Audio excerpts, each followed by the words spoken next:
श्री स्वामी समर्थ, दंडवत आणि प्रणाम। मी रेखा जगदंबे माझ्या YouTube चॅनल मध्ये मी तुमचं अगदी मनापासून स्वागत करते आणि आजचा दिवस तुमचा शुभ जाओ अशी महाराजांच्या चरणी प्रार्थना करते आणि आजच्या आपल्या नवीन विषयाला सुरुवात करते। तर मैत्रिणींनो, 26 फेब्रुवारी रोजी आपलं महाशिवरात्री आहे। तर या महाशिवरात्रीच्या दिवशी आपल्याला शंभूंना काय काय अर्पण करायचं आहे, शंभूंना काय काय आवडतं, हे जी मी वाहते किंवा जे मला माहिती आहे ती मी तुम्हाला थोडक्यात माहिती सांगते। तर कुठल्या गोष्टी आपल्याला शंभूंना अर्पण करावयाच्या आहेत आणि कुठल्या गोष्टी आपल्याला शंभूंना अर्पण करावयाच्या नाहीत, तर त्या गोष्टींची माहिती व्हिडिओ स्किप न करता पहा, शेवटपर्यंत पहा, तर निश्चित तुम्हाला पण माहिती होईल। आणि याशिवाय कुठल्या गोष्टी व्हायच्या असतात किंवा कुठल्या गोष्टी व्हायच्या नसतात ज्या मी सांगितलेल्या नाहीत किंवा माझ्याकडनं स्किप झालेल्या आहेत त्या तुम्हाला माहिती असतील तर निश्चित मला कमेंट्स मध्ये सांगा। तर श्री शिवाय नमस्तुभ्यम। तर मैत्रिणींनो, आता महाशिवरात्रीच्या दिवशी मंदिरामध्ये तर आपल्याला म्हणजे बऱ्याचशा मंदिरामध्ये महाशिवरात्रीच्या दिवशी खूप गर्दी असते आणि ती गर्दी असल्यामुळे ज्या गोष्टी आपल्याला शंभूंना अर्पण करावयाच्या आहेत त्या सगळ्या गोष्टी अर्पण करणं शक्य नसतं, कारण मंदिरात गर्दी असल्यामुळे प्रत्येकांना दर्शनाची लालसा असते आणि प्रत्येकांना त्या गोष्टी महाराजांना शंभूंना अर्पण करावयाची इच्छा असते। वेळेचा अभाव असतो किंवा गर्दीचं महापूर आलेला असतो, तर त्या महापुरामध्ये आपण म्हणजे मनसोक्त व्यवस्थितरित्या पूजा करू शकत नाही किंवा शंभूंना सगळ्या गोष्टी अर्पण करू शकत नाही। त्यामुळे म्हणजे मला तरी असं वाटतं की घरी तुम्ही रीतसर व्यवस्थित जे तुम्हाला पूजा करायची आहे शंभूंची, जे तुम्हाला पूजन करायचं आहे, ज्या ज्या गोष्टी अर्पण करायच्या तर त्या निश्चित तुम्ही घरच्या शंभूंवरती अर्पण करा। आणि घरची पूजा झाल्यानंतर जर तुम्हाला वेळ असेल आणि तुमच्या नजीक जर मंदिर असेल तर निश्चितच तुम्ही मंदिरात दर्शन घेण्यासाठी जा, कारण दर्शन महाशिवरात्रीच्या दिवशी मंदिरात जाऊन दर्शन घेणं म्हणजे प्रत्येक स्थानाच्या जागी जाऊन दर्शन घेणं त्याला सुद्धा अनन्यसाधारण असं महत्व असतं। परंतु सगळ्यांनाच मंदिरात जाणं शक्य नाही किंवा सगळ्यांनाच मंदिरात जाऊन सगळ्या गोष्टी अर्पण करणं हे सुद्धा शक्य नसतं। त्यामुळे तुम्ही रीतसर घरी म्हणजे मनोभावाने तुम्ही घरातल्या शंभूंना सगळ्या गोष्टी अर्पण करा आणि नंतर तुम्ही मंदिरात शक्य असेल तर तुम्ही तिथं अर्पण कराच, परंतु जर शक्य नसेल तर दर्शनासाठी निश्चित तुम्ही मंदिरात जा। तर आता काय काय व्हायचं आहे शंभूवरती हे मी तुम्हाला सांगणार आहे किंवा शंभूंना काय काय आवडतं की जे अतिप्रिय आहे त्यांना आणि ते आपल्या भक्तांकडून त्याचा स्वीकार करतात। तर सगळ्यात पहिल्यांदा मी तुम्हाला सांगते, तो भावाचा भुकेला असं म्हणतात। तर आपण कुठल्या गोष्टी वाहिल्या म्हणजे आपल्याला म्हणजे शंभू खुश होतात किंवा कुठल्या गोष्टी वाहिल्या नाही तर शंभू नाराज होतात अशा तसा कुठलाही भाग नाही, कारण प्रत्येक देव हा भावाचा भुकेला असतो। जिथं शुद्ध भाव आहे तिथं निश्चितच देव उभा टाकतो किंवा तुम्ही देव मानतच नसाल तर जी कोणती पॉझिटिव्ह शक्ती निसर्गात आहे ज्याला आपण देवाच्या स्वरूपात पाहतो ती शक्ती तुमच्यासाठी निश्चित उभा राहते, परंतु त्यासाठी भाव स्वच्छ असायला हवा आणि आपले कर्मही तितकेच स्वच्छ असायला हवेत, तर निश्चित शंभू त्याचा स्वीकार करतात। तर शंभूंना आपल्याला महाशिवरात्रीच्या दिवशी कच्चं दूध अर्पण करायचं असते, कारण प्रत्येक जण म्हणतं की शंभूंना दुधाचा अभिषेक करावायचा असतो। रुद्र घेत असाल तुम्ही, शिवमहिम्न घेत असाल किंवा तुम्हाला 1000 नामावली म्हणायचं असेल तर अशा वेळेस आपण फक्त दुधाने अभिषेक करू शकत नाही किंवा करत नाही तर स्वच्छ पाण्यानेच, पण आपण थोडंफार का होईना जसं आपल्याला यथाशक्ती आपल्याला जेवढं शक्य आहे तेवढं दूध आपण अर्पण करण्याचा प्रयत्न करतोच। तर हे दूध जेव्हा वापरतो तर गाईचं असेल तर अतिउत्तम, परंतु आता आपल्याला गाईचं मिळेलच असं नाही, तर जे काही आपल्या घरी दूध येतं तर त्या दुधातलं थोडंसं दूध आपल्याला काढून घ्यायचंय आणि ते दूध आपल्याला कच्चं असलं पाहिजे, गरम दूध करून ते व्हायचं नाही, कारण शंभूंना कुठलाही पदार्थ गरम आवडत नाही, कारण त्याच्या मागे सुद्धा रिझन आहे। जे समुद्र मंथनातून हलाहल विष निघालेलं होतं ते विष जेव्हा शंभूंनी प्राशन केलं तर तेव्हा त्यांच्या शरीराचा दाह खूप होत होता, आग खूप होत होती, त्यामुळे सगळ्यात थंड गोष्टी ज्या असतात ते त्यांना अर्पण केल्या होत्या की जेणेकरून त्यांच्या म्हणजे शरीरात जो त्रास होतो, जो दाह निर्माण झालेला आहे त्या वेदना कमी व्हाव्यात म्हणून शंभूंना प्रत्येक गोष्ट ही थंड वाहिल्या जाते। त्यामुळे दूध सुद्धा आपल्याला गरम कोमट घ्यायचं नाही। तर बऱ्याच भगिनी माझ्या पाणी कोमट करून वापरतात किंवा त्यांच्या मनाचा भाव असा असावा की जी दूध वाहतो त्याचा चिकटपणा शिवलिंगाचा जावा म्हणून कोमट पाणी वापरत असतील, परंतु शंभूंना कोमट पाणी सुद्धा वापरायचं नाही, कारण जी जी गोष्ट किंवा जे जे पदार्थ आपण शंभूंना वाहतो तर किंवा थंडच असायला हवेत तेच शंभूंना अर्पण करायचं असतं। त्यामुळं कच्चं दूध आपल्याला त्यांना अर्पण करायचंय। त्यानंतर आहे आपण जर पंचामृत बनवून घ्यायचे, ते तुम्ही वेगवेगळं टाकलं तरीही चालतं किंवा सगळ्या गोष्टी एकत्र करून पंचामृतामध्ये काय काय असतं तर दूध, दही, तूप, साखर आणि त्यासोबतच मध, या 5 गोष्टींना जेव्हा आपण एकत्र करतो तर त्याला आपण पंचामृत असं म्हणतो.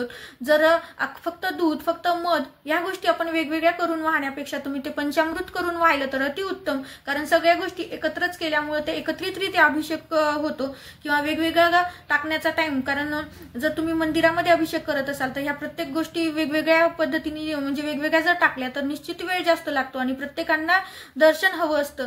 तर त्यामुळं किंवा घरी जरी तुम्ही एक अभिषेक केला तर ह्या प्रत्येक गोष्टी किंवा प्रत्येक वस्तू वेगवेगळ्या ह्या जिनस टाकण्यापेक्षा त्या एकत्र करून टाकल्या तर तुमचा वेळ सुद्धा वाचेल आणि अभिषेक सुद्धा तुमचा म्हणजे यशस्वी आणि म्हणजे पद्धतशीररित्या होईल. ज्या गोष्टी आवश्यक आहेत त्या गोष्टी शंभोपर्यंत पोहोचतील.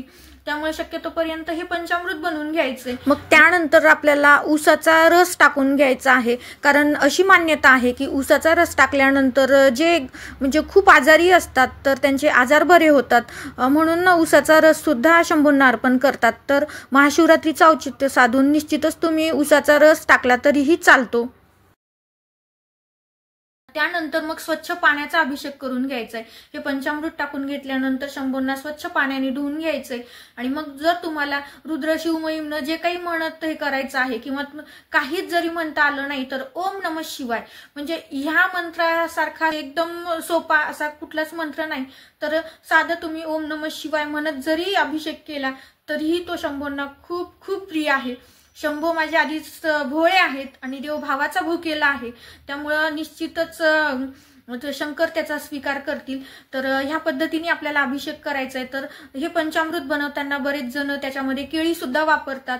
तर मी काही आतापर्यंत केळी वापरलेली नाही, पण पाहिले ते मी तुमच्याशी शेअर करते. तर तुमच्या भागात जर केळी टाकत असतील तर तुम्ही निश्चित टाकू शकता. टाकत असतील तर मला ते सुद्धा कॉमेंट्समध्ये सांगा. हा अभिषेक झाल्यानंतर मग आता कुठल्या प्रकारचे फुलं व्हायचे, तर आपल्याला फुलं वाहताना पांढऱ्या रंगाचे किंवा निळ्या रंगाचे फुलं व्हायचे. निळ्या रंग म्हणजे याचं सुद्धा महत्व वेगवेगळं आहे. पांढरा रंग हा शांततेचं प्रतीक आहे. निळा रंग म्हणजे आता शंभूंना तो खूप आवडतो, त्यामुळं म्हणजे आपलं दुःख दूर करण्यासाठी निळा रंग वाहिला जातो असं म्हणतात. तर त्या ह्याच्यानुसार जे अपराजिताचे जे फुलं असतात तर ती फुलं शंभूंना खूप प्रिय आहेत, ते फुलं तुम्ही व्हायचेत. तर आणि कुठल्याही पांढऱ्या रंगाचे तुमच्याकडे फुलं असतील आणि ते जर सुवासिक फुलं असतील तर अतिउत्तम, कारण देवाला वाहताना सुगंधित फुलं देवाला अर्पण करायची असतात. परंतु शंभू माझे असे आहेत की ज्याचं म्हणजे जी फुलं कुणाला सगळ्या देवतेला प्रिय असतात ते माझ्या शंभूंना प्रिय नाहीत, कारण शंभूंना धोत्र्याचं फुल आवडतं. कारण धोत्र्याला वास नसतो, परंतु ते किंवा ते उग्र स्वरूपाचा वास येतो थोडाफार, तर ते तशा प्रकारची फुलं शंभूंना आवडतात. तर ती फुलं तुम्ही वाहा किंवा पांढऱ्या रंगामध्ये जे कुठले सुगंधित फुलं आहेत ती फुलं तुम्ही वाहू शकता. परंतु मुख्यतः तुम्ही म्हणजे खूप टोपलीभर सुगंधित फुलं वाहण्यापेक्षा जर तुम्हाला धोत्र्याचं एक फुल भेटलं तर निश्चित ते शंभूंना प्रिय होईल. ते तुम्ही किंवा अपराजितेचं जर तुम्हाला फुल भेटलं तर ते सुद्धा अतिउत्तम, कारण ह्या गोष्टी किंवा ही फुलं शंभूंना खूप प्रिय असतात, म्हणून ती आपल्याला व्हायची आहेत. त्यासोबतच मग आपल्याला तुम्हाला धोत्र्याचं फळ भेटलं, फुल भेटलं नाही परंतु जर फळ भेटलं तर निश्चित ते फळ सुद्धा तुम्ही शंभूंना अर्पण करायचंय. जे फळ पूर्ण काटेरी असतं, मी त्याचं फळ कसं असतं हे मी तुम्हाला इथे दाखवते. तर ते धोत्र्याचं फळ तुम्हाला अर्पण करायचंय, ते सुद्धा शंभूंना खूप प्रिय आहे. ह्या म्हणजे ज्या जगाने नाकारलेल्या आहेत, ज्या सगळ्यांनी नाकारलेल्या आहेत त्या गोष्टी माझ्या शंभूंना लागतात. तर या गोष्टी जर अर्पण केल्या तर निश्चित शंभू खुश होतात. तर त्यासोबतच आपल्याला बेलाचं पान शंभूंना व्हायचंय. तर बेलाचं पान कसं व्हायचंय तर मी तुम्हाला दाखवते. तर हे पहा, हे बेलाचं पान आहे जे माझ्या घरच्या झाडाचं आहे. थोडंसं पिवळं पडलेलं आहे कारण झाड लहान आहे, त्याच्यामुळे पानं काही जास्त मला तोडावीशी वाटत नाहीत आणि आता महाशिवरात्रीला लागतातच म्हणून थोडंसं पिवळं पडलेलं पान मी तोडलं ते तुम्हाला दाखवण्यासाठी. तर पहा, हे जे बेलाचं पान आहे हे आपल्याला शंभूंना व्हायचंय. तर हे जे शेवटचं टोक आहे तर हे टोक आपल्याला तोडून घ्यायचं आहे. हे टोक तोडून टाकून द्यायचं आणि हे बेलाचं पान व्हायचं. तर हे व्हायचं कसं तर हे आपल्याला ह्या 2 बोटामध्ये हे पान घ्यायचं आहे आणि ह्या पद्धतीने हे जे पानाचा भाग आहे तो आपल्याकडे समोर करायचा आणि हे देठाचा भाग आहे ते मागं करायचं आहे. म्हणजे आपण शिवलिंगावरती वाहतो त्यावेळेस या पद्धतीने हे बेलाचं पान व्हायचंय, जेणेकरून हे टोक आपलं जे आहे ते शंभूंच्या मागच्या बाजूला असेल आणि पान हे आपल्या बाजूने असेल. तर यामुळं आपल्या आयुष्यातली सगळी दुःख दूर होतात असं म्हणतात.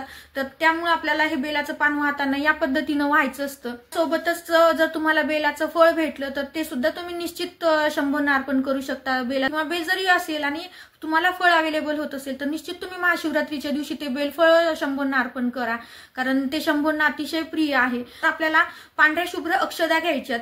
तर आता मी तुम्हाला नेहमीच सांगते, हळद कुंकू लावल्यानंतर त्या अक्षदा बनतात, परंतु आपल्याला पांढरे तांदूळ शंभूवरती अर्पण करायचे. जसं आपण श्रावण महिन्यामध्ये शिवमुठ अर्पण करतो या पद्धतीने मुठीमध्ये घ्यायचं आणि या पद्धतीने अर्पण करायचं. तर त्या पद्धतीने आपल्याला शिवमुठीप्रमाणे आपल्याला तांदूळ शंभूंना अर्पण करायचे. पण ते तांदूळ हे अखंड असले पाहिजेत, कुठेही तुटलेले किंवा अर्धवट तांदूळ नसावेत, ते अखंड असावेत. आणि असेच तांदूळ आपल्याला शंभूंना अर्पण करायचे. कुठल्या पण देवाला काहीही जेव्हा अर्पण करतो, मग फूल फळ काही असो, ते अर्पण करताना ते चांगलं आहे का ते पहिल्यांदा पाहून घ्यायचं आणि नंतर ते अर्पण करायचे. कारण ज्या पद्धतीने आपण ते देवाला समर्पित करतो त्याच पद्धतीचं फळ आपल्याला देवाकडून सुद्धा मिळतं. त्यामुळं फळ फूल वाहताना ते नासक नाही ना, चांगलं आहे का याची शहानिशा करून ते आपल्याला अर्पण करायचंय. तर तांदूळ वाहताना सुद्धा आपल्याला अखंड तांदूळ व्हायचे. त्यासोबतच तुमच्याकडे गहू असतील तर तुम्ही महाशिवरात्रीच्या दिवशी शंभूंवरती गहू थोडेसे अर्पण करायचे. ज्या पद्धतीने आपण शिवमुठ अर्पण करतो त्याच पद्धतीने हे सर्व जिन्नस तुम्हाला अर्पण करायचे. तुमच्याकडे काळे तीळ असतील तर शत्रुनाशासाठी आपल्याला काळे तीळ शंभूंवरती अर्पण करायचे, जेणेकरून तुम्हाला शत्रूचा त्रास असेल. आता शत्रूचा त्रास म्हणजे युद्धावरती चाललो तर अशातला भाग नाही, कारण कोणीही आपलं वाईट करणारा व्यक्ती हा आपल्यासाठी शत्रूच म्हणावा लागेल, मग तो घरातला असो का बाहेरचा असो. तर ज्याच्यामुळे आपल्याला त्रास होतोय तर त्याचा त्रास होऊ नये आपल्याला, ह्यासाठी आपल्याला काळे तीळ शंभूंना अर्पण करायचे असतात. जर तुमच्या घरात अवेलेबल असतील तर निश्चित तुम्ही शंभूंना काळे तीळ अर्पण करा. किंवा काळे मिरे हे सुद्धा शत्रुनाशासाठी वापरले जातात. किंवा त्यासोबतच जर घरामध्ये सततच म्हणजे कुणाचं आरोग्य बिघडत असेल, सतत दवाखाना लागत असेल, तर अशांनी काळे जे मिरे असतात ते मिरे शंभूंवरती अर्पण करायचे. जवस असेल तर जवस, जे आपण श्रावण महिन्यामध्ये ज्या शिवमुठ वाहतो त्या सगळ्या शिवमुठ अवेलेबल असतील तर त्या तुम्ही महाशिवरात्रीच्या दिवशी वाहू शकता, की जेणेकरून तुमच्या आयुष्यामध्ये तुमच्या संसारामध्ये सुख समाधान समृद्धी नांदेल, तुम्हाला शत्रुपीडा होणार नाही. किंवा तुमचं आरोग्य जर सतत बिघडत असेल तर तुम्हाला आरोग्याच्या कुठल्याही समस्या राहणार नाहीत. म्हणून या साध्या सोप्या ज्या गोष्टी आहेत ज्या घरात अवेलेबल आहेत, किंवा महाशिवरात्रीच्या दिवशी आपण मंदिरात ठिकाणी जातो तर मार्केटमध्ये किंवा मंदिराच्या ठिकाणी या गोष्टी आपल्याला भेटतात, तर आवर्जून त्या तुम्ही खरेदी करा आणि त्या शंभूंना अर्पण करा. त्यासोबतच मी तर असं वाचलेलं आणि असं ऐकलेलं आहे की म्हणजे वेगवेगळ्या देवाची भक्ती आपण वेगवेगळ्या कारणांसाठी करतो, परंतु जे शंभूची माझ्या भक्ती करतात त्यांच्या आयुष्यामध्ये फक्त लक्ष्मीच नाही तर सुख समाधान समृद्धी, म्हणजे आता असं म्हणतात की आपलं जे इष्ट दैवत आहे त्या देवतेला आपण सगळंच मागतो, सगळ्या सेवा करतो, पण ते आपल्याला फलश्रुती सुद्धा तशी मिळते. परंतु शंभूंची गोष्ट अशी आहे की जे निराकार आहे, निरालंबी आहे, त्याच्यामुळं जे शंभूचे भक्त आहेत त्यांना कशाचीही कमतरता कधीही भासत नाही असं म्हणतात. किंवा असं म्हणण्यापेक्षा माझा सुद्धा अनुभव आहे, कारण कणकण में शंकर विराजे म्हणतात. तर त्यामुळं शंकर हे निरालंबी आहेत, निराकार आहेत, ते आपल्याकडनं कशाचीही अपेक्षा करत नाहीत. आणि जे आपण म्हणजे स्वेच्छेने जे त्यांना अर्पण करतो ते सगळ्या त्या गोष्टीचा त्यांनी आनंदाने स्वीकार करतात. ह्या गोष्टी महत्वाच्या असतात. तर म्हणून या महाशिवरात्रीचं औचित्य साधून तुम्ही आवर्जून शक्य असतील तेवढ्या गोष्टी शंभूंना अर्पण करा. मंदिरात शक्य झालं नाही तर तुम्ही त्या घरी अर्पण करा. तर आता शंभूंना अर्पण काय करायचं नाही तर शंभूंना केवड्याचं फूल अर्पण करायचं नाही, कारण केवड्याच्या फुलाची सुद्धा एक कथा आहे. जेव्हा ब्रह्म विष्णूचं भांडण चालू होतं तर त्या भांडणाच्या वेळेस शंकरांनी त्यांना मदत केली नाही अशी काहीतरी आख्यायिका आहे, जी आता मला पूर्णतः लक्षात नाही. खूप लहान असताना ती वाचलेली होती. तर त्यामुळे आपण केवड्याचं फूल शंभूंना अर्पण करत नाही. त्यासोबतच गुलाबाचं फूल हे सुद्धा शंभूंना अर्पण करायचं नसतं, कारण गुलाब हे लक्ष्मीचं स्वरूप किंवा लक्ष्मीचं आवडतं फूल असं म्हणतात. तर त्यामुळं ते शंकर हे वैराग्य आहेत, ते वैरागी असल्यामुळं सांसारिक स्वरूप त्यातून दिसतं. त्याच्यामुळं गुलाबाचं फूल हे शंकराला वैराग्य असल्यामुळं म्हणजे वाहिल्या जात नाही. त्यासोबतच कुठल्याही गरम वस्तू आपल्याला शंभूंना अर्पण करावयाच्या नाहीत. मग ते गरम दूध असो का गरम पाणी असो किंवा कोमट, हे कोमट पण आपल्याला वापरायचं नाही. ज्या थंड गोष्टी आहेत, ज्या थंड गार आहेत त्याच आपल्याला शंभूंना अर्पण करावयाच्या आहेत. नंतर आहे तुळस ही शंभूंना अर्पण करावयाची नाही, कारण तुळस ही जालंधराची पत्नी, म्हणजे आधीच्या पूर्वजन्मामध्ये ती जालंधराची पत्नी वृंदा होती. तर त्या जन्मामध्ये जालंधर राजा खूप पराक्रमी आणि शूर होता, परंतु राक्षसी कुळामध्ये जन्मल्यामुळं त्याला शंभूंनी म्हणजे त्याची हत्या केलेली आहे किंवा वध केलेला आहे, तर जालंधराच्या पत्नी म्हणजे वृंदामुळे त्याचं सतत रक्षण व्हायचं, तिच्या पतिव्रता गुणामुळे त्याचं सतत संरक्षण व्हायचं. त्यामुळं ही सगळी कथा जेव्हा महाविष्णू पर्यंत गेली तेव्हा महाविष्णूंनी जालंधरचं रूप घेऊन तिचं पतिव्रता भंग करून टाकलं. पतिव्रतेचं तिचं सत्व भंग झाल्यामुळे जालंधराचा मृत्यू शंभोंना करता आला. त्यामुळं म्हणजे शंभोंनी त्यांचा वध केला आणि भगवान विष्णूंनी त्यांना मदत केली. म्हणून तिचा रोष असल्यामुळं आपल्याला म्हणजे ती शापित आहे. आणि शापित म्हणजे आता तिच्या रागाचा पारा एवढा चढलेला असतो की त्या रागामधून पतिव्रतेच्या रागातून अग्नी जर तयार झाला, बाहेर पडला तर सगळा संहार करेल ह्या भीतीने भगवान विष्णूंनी तिला श्राप दिला आणि तुळस बनवलं.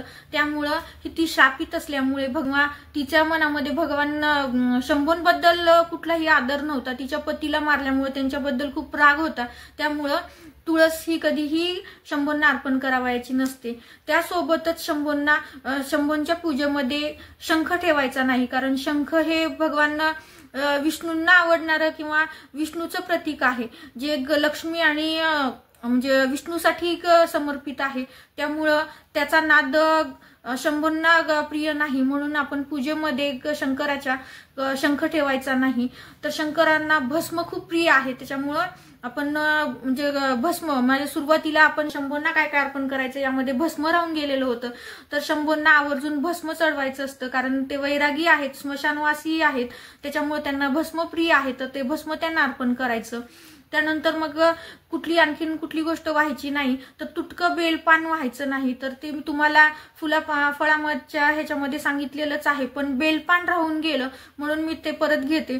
तर तुटकं किंवा फाटकं बेलपत्र व्हायचं नाही, कारण जे काही आपण देवाला अर्पण करतो तर ते देवाचे सेवेकरी जे असतात ते खातात किंवा त्याच्यासाठी वापरतात. त्याच्यामुळे असं म्हणतात की दान जर करायचं असेल तर ते चांगलंच करायला हवं, किंवा अर्पण करायचं असेल तर ते सुद्धा चांगलं करायला हवं. कारण आपण जे देतो कर्माचा नियमच आहे की ते सगळं रिटर्न मिळत असतं. मग ज्या पद्धतीने आपण ते अर्पण केलेलं आहे त्याच पद्धतीनं आपण ज्यासाठी किंवा ज्या कार्यासाठी आपण देवाच्या पाया पडतो तर ते कार्य होताना सुद्धा आपण ज्या पद्धतीने म्हणजे समर्पित केलेलं आहे त्याच पद्धतीचं आपल्याला फळ मिळतं.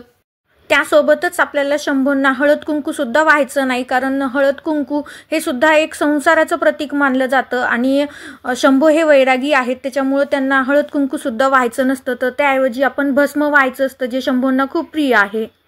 आहेत यात काही स्किप झालं असेल तर निश्चित मला कॉमेंट्समध्ये सांगा, कारण आता जेवढं बोलण्याच्या ओघात जेवढ्या गोष्टी मला सांगता आल्या तेवढ्या मी तुम्हाला सांगण्याचा प्रयत्न केले.